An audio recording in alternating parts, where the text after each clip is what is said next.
Fast and furious 8 या खरं तर प्रत्येक भागात खरं तर ही सिरीज आपल्याला स्थिमित करते. एकापेक्षा एक म्हणजे थक्क करणारी घटनाचक्र यात आहेत.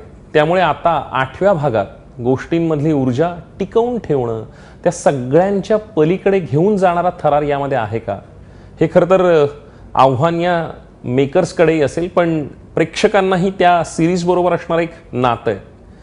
ते आव्हान त्या सगळ्याच्या पलीकडे गेलंय का, त्यासाठी हे प्रकरण पाहणं आवश्यक आहे का, अशा एक ना एक अनेक प्रश्नांचं मोह सिनेमा पाहताना थिएटरमध्ये शिरताना मनात होतं.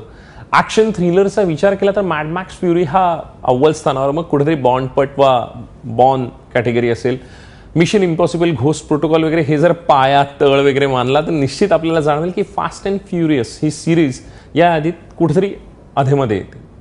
गेल्या 16 वर्षांपासून मनोरंजनाच्या ॲक्शनच्या वेगाचं परिमाण म्हणून या सिनेमाकडे पाहता येईल. यामधील चेजिंग सिक्वेन्स तर जगभरातील सिनेमासाठी प्रेरणास्थान आहेत.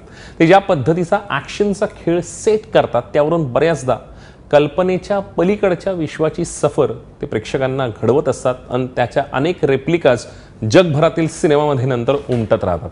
फास्ट अँड फ्युरियसचं हे जग एका वेगळ्या विश्वाभोवती फिरतं. 8व्या पर्वात ते आता आभासात्मक वास्तव म्हणजे सोप्या मराठीतील व्हर्च्युअल रिअलिटीचं एक वेगळं जग आहे. त्यामधील मिस्टिरियस हॅकर सीफूड म्हणजे चार्लिज थेरॉन, ती आता डोम म्हणजे विन डिझेलला आकृष्ट करू पाहते आणि तिच्या या सापळ्याचं केंद्रबिंदू दडलंय ते आंतरराष्ट्रीय दहशतवादात.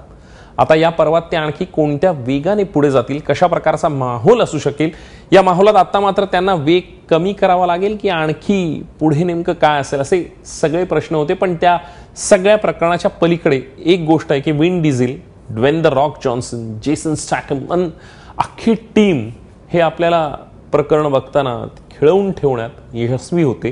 कारण एका आगळ्या वेगळ्या विश्वातील ही ॲक्शन थ्रिलर गोष्ट एका वेगळ्या पातळीवर मनाचा ठाव घेते. कारण त्यामधील वेगळेपण, युनिकनेस हा फार महत्त्वाचा आहे. मग तो ॲक्शनमधला असेल, थ्रिलरमधला असेल आणि त्यामागे असणारं इमोशन आणि त्याला असणारी एक लॉजिकची जोड. फ्रँचायझी म्हटल्यावर निश्चितच आपल्याला जाणवतं की त्या गोष्टीतील काही गोष्टींची DNA असतात आणि त्याच्याशी नाळ जोडली गेली आहे का हे तपासून पाहणं गरजेचं असतं. यावेळी मात्र फिल्ममध्ये बऱ्याच गोष्टी या नव्याने केलेल्या आपल्याला आढळतात. डॉमिनिक टॉरेटोचा सिक्वेन्सही तितकाच महत्त्वाचा वाटतो. कारण तसं पाहायला गेलं तर एकटाच लढाई लढतोय, त्याच्या सगळ्या करामती या त्याच्या जीवावर उठतात, त्याच्या कुटुंबियांचा जीव त्यामुळे धोक्यात येतो. त्या सगळ्या प्रकरणात तो त्याच्या टीमला सोडून निघून जातो. हे अगदी निर्णायक क्षणी, मोक्याच्या क्षणी घडतं. मग वैयक्तिक असलेल्या लढाई या सगळ्या गोष्टी सिनेमाला वेगळ्या अर्थानं कलाटणी देणाऱ्याच म्हणायला हव्या.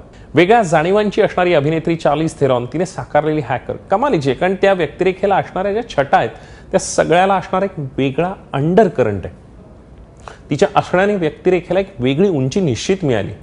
हृदयशून्य असणं, शांत, संयमी आणि तितकीच पाताळयंत्री अशी असणारी खलनायिका तिच्या एका वेगळ्या अंदाजात आपल्याला तिच्या रूपात खरं तर पाहायला मिळते.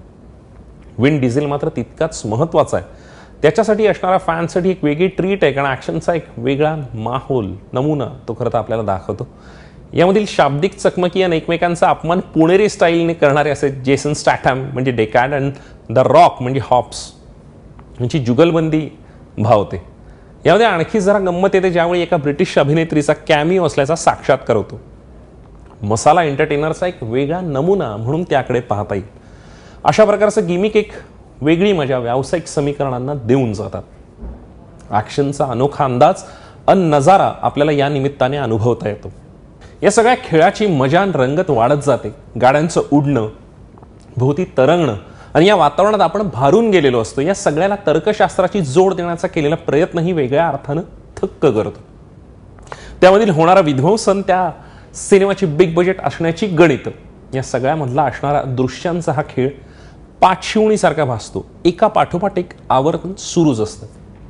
पण आतापर्यंतचे 7 भाग जर पाहिले असतील तर त्यामधील तुलनेने काही अंशी अपूर्णांक वाटणारं असं हे पर्व वाटतं. का पाहावा ॲक्शनचा नवा नजराणा, नवा थरा? का टाळावा?